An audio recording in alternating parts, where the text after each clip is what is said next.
Ji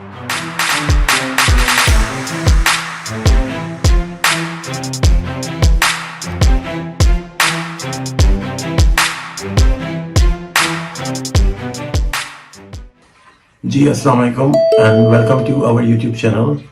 Thank you so very much for sharing and liking our videos. So please do share our video with your family and friends and like and subscribe our channel. आज का हमारा topic है bladder cancer के बारे में, urinary bladder cancer. आपको पता है कि ब्लैडर का रोल जो होता है मेजर रोल होता है, क्योंकि वो सारा जितना भी किडनी से यूरिन बन के यूरेटर के जरिए आ रहा होता है वो ब्लैडर में ही स्टोर होता है और वहाँ से वो जो होता है यूरेथ्रा के थ्रू पास होता है। तो ब्लैडर का कैंसर का जो सबसे पहला साइन होता है कि ब्लैडर कैंसर की का जिस तरह कहते हैं कि ब्लैडर कैंसर है क्या, तो उसके अंदर ये होता है कि वहाँ पे ब्लैडर के अंदर एबनॉर्मल ग्रोथ हो जाती है ट्यूमर की, जो कि ब्लैडर की जो लाइनिंग है उनके अंदर होता है। और इसको जो होता है कभी कभार ये होता है ब्लैडर के मसल्स के अंदर भी चली जाती है एबनॉर्मल लाइनिंग या एबनॉर्मल टिश्यू। तो इसको आप ब्लैडर कैंसर कहते हैं। इसको आप हिस्टोलॉजी लेके वहाँ पे ब्लैडर की बायोप्सी और हिस्टोलॉजी लेके पता चलता है कि ये ट्यूमर है या ब्लैडर बिनाइन है या ब्लैडर कैंसर है। तो मोस्ट कॉमन जो पहला सिम्टम इसमें प्रेजेंट होता है, पेशेंट प्रेजेंट करता है पेनलेस हेमेचूरिया के साथ। पेनलेस हेमेचूरिया का मतलब है कि पेशेंट को यूरिन के अंदर ब्लड आता है लेकिन उसमें पेन नहीं होता, और यूरिन के अंदर ब्लड आ रहा होता है पेशेंट को। और इसी तरह different types of bladder cancers होते हैं, लेकिन मोस्ट कॉमन जो होता है इसके अंदर उसको हम कहते हैं कि ट्रांजिशनल सेल कार्सिनोमा जो होता है मोस्ट कॉमन टाइप है ब्लैडर कैंसर की। और ये कि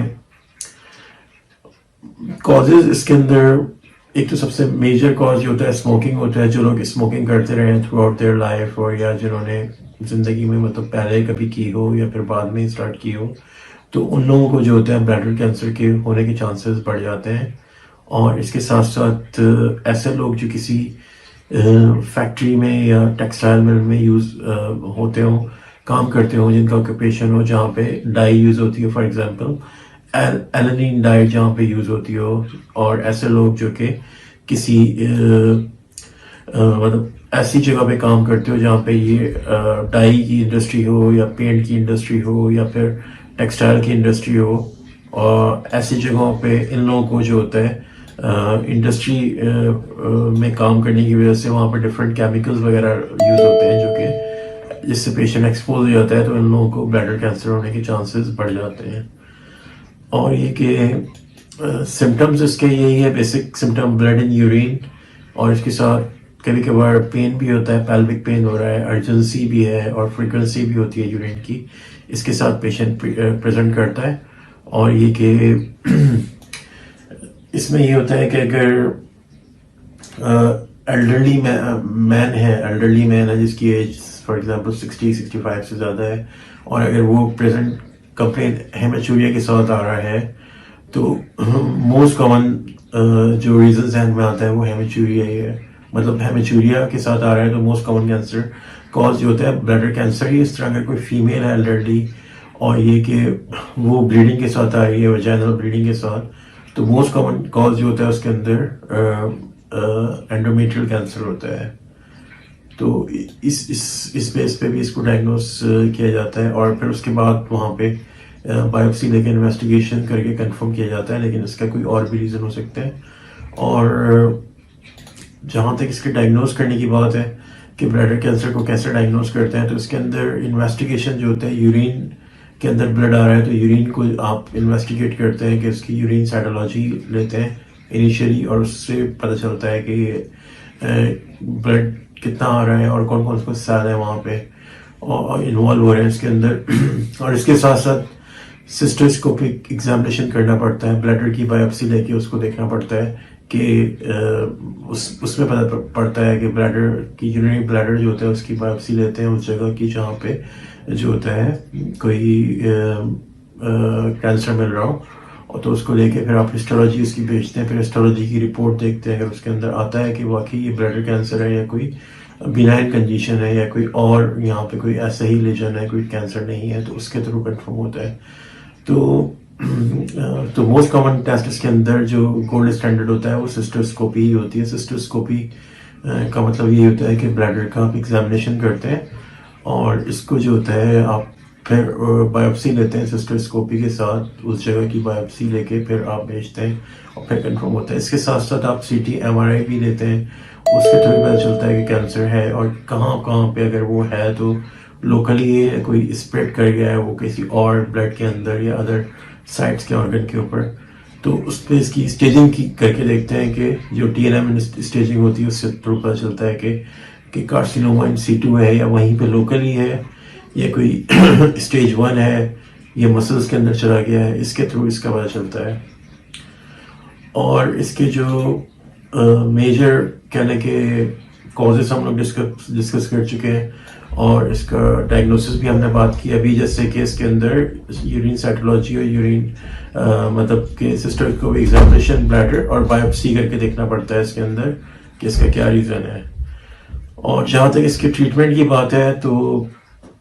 ट्रीटमेंट के अंदर इसको ये होता है कि मतलब एक प्रोसीजर होता है जिसको ट्रांसयूरिथल रिसेक्शन ऑफ ब्लैडर ट्यूमर कहा जाता है, TURBT टर्ब। उसके अंदर क्या होता है, पेशेंट को जनरल एनेस्थीसिया दे के और उसको जो होता है सिस्टोस्कोप जो होता है उसको सिस्टोस्कोप के थ्रू जाके ट्रांसयूरिथली जाया जाता है उसके अंदर, और जो सर्जन होता है वो उसको लोकेट करता है ट्यूमर को, देखता है और फिर उसको जो होता है रिमूव कर देता है ट्यूमर को वहाँ से, और इसको ट्रांसयूरिथल रिसेक्शन ऑफ ब्लैडर ट्यूमर कहते हैं। और फिर जो होता है उसका पेशेंट का 6 मंथली या ईयरली जो होता है 6 मंथली इनिशियली 3 मंथ्स फिर 6 मंथ के बाद दोबारा से चेक किया जाता है कि बायोप्सी लेके हिस्टोलॉजी की एग्जामिनेशन लेके कि ब्लैडर कैंसर अभी है या नहीं है। उसके साथ साथ ये भी होता है कि पेशेंट को जब वो रिमूव कर देते हैं ट्यूमर तो उसके साथ साथ उसको कीमोथेरेपिक ड्रग जो कि BCG कहलाती है वो भी इंस्टॉल कर देते हैं ब्लैडर के अंदर एट द सेम टाइम जब रिमूव करते हैं, और तो वो BCG ड्रग इंस्टॉल कर देते हैं, कीमोथेरेपिक ड्रग है और जो कि इसको जो होता है कैंसर की रिकरेंस से रोकती है पेशेंट को। और लेकिन उसके साइड इफ़ेक्ट होते हैं कि यही कि फ्रीक्वेंसी होती है उसके अंदर, पेन होता है जब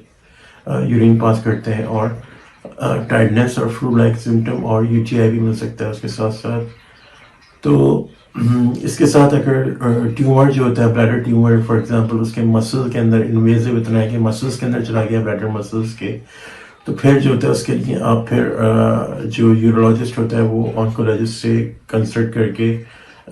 इसको जो होता है ब्लैडर को रिमूव भी कर देते हैं। इसके साथ ब्लैडर जो होता है उसको रिमूव करने की रिमूव भी किया जाता है अगर प्रॉपर्ली इन्वेजिव है तो, और अदरवाइज तो फिर रेडियोथेरेपी यूज़ करते हैं इसके अंदर, मतलब जो रेज होती हैं उसके थ्रू इसको कैंसर को जो होता है मसल इन्वेसिव ब्लैडर कैंसर को ट्रीट किया जाता है, रेडियोथेरेपी और रेडियो की जाती है। और तो पेशेंट जो होता है इसमें ये होता है कि उसकी वजह से कैंसर होने की वजह से ब्लैडर के अंदर, और जो होता है अगर जो होता है ब्लैडर का कैंसर यूरिनरी ब्लैडर के मसल्स में चला गया तो मसल्स यूरिन ब्लैडर को प्रॉपर्ली पूरा रिमूव भी करके जाना पड़ता है, ठीक है। तो उसकी वजह से पेशेंट को जो होता है डिप्रेशन की फीलिंग होती है, तो उसको डिप्रेशन को साथ साथ ट्रीट भी करना होता है। और जब ब्लैडर ही यूरिनरी ब्लैडर रिमूव हो गया तो मतलब ब्लैडर जहाँ पे यूरिन ब्लैडर के अंदर जो होता है स्टोर होता था,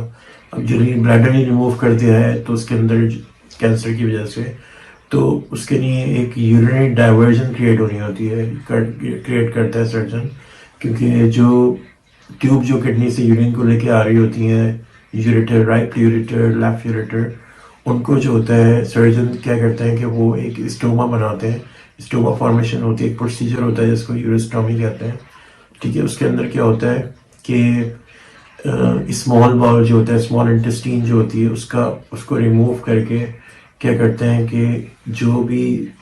यूरेटर को जो होता है एक फ्रंट ऑफ द एब्डोमेन की सरफेस के ऊपर एक होल करके उस स्टोमा की जो आपने स्मॉल इंटेस्टीन का पार्ट जो होता लिया था उसको वहाँ पे रख के और दोनों यूरेटर जो होते हैं उनकी जो ओपनिंग है वहाँ पे कर देते हैं। तो इसकी वजह से जिसको यूरिनरी डाइवर्जन कहते हैं, जब भी पेशेंट यूरिन पास करता है तो वो एक स्टोमा होता है, उसके साथ फिर आप बैग अटैच करते हैं और जो होता है वो पेशेंट जो होता है फिर इस तरह से यूरिन पास करता है जब तक उसको ब्लैडर या तो रिकंस्ट्रक्ट नहीं किया, और फिर जो होता है उसका ब्लैडर को रिकंस्ट्रक्शन का प्रोसेस होता है कि भाई ब्लैडर को आप बनाते हैं, और अगर ब्लैडर जो होता है अगर पॉसिबल हो तो नया ब्लैडर ही बन जाता है, जैसे न्यू ब्लैडर कहते हैं। और इसमें ये होता है कि जब ब्लैडर उसका रिकंस्ट्रक्ट हो जाता है तो फिर दोबारा से पेशेंट को जो होते हैं यूरिटर्स जो होते हैं उसको प्रॉपर मतलब नॉर्मल पोजीशन पे लाके उसको ब्लैडर से कनेक्ट कर दिया जाता है, तो पेशेंट जो होता है वो नॉर्मली जो होता है फिर यूरिन पास करता है। Thank you so much for watching this video. Please like it,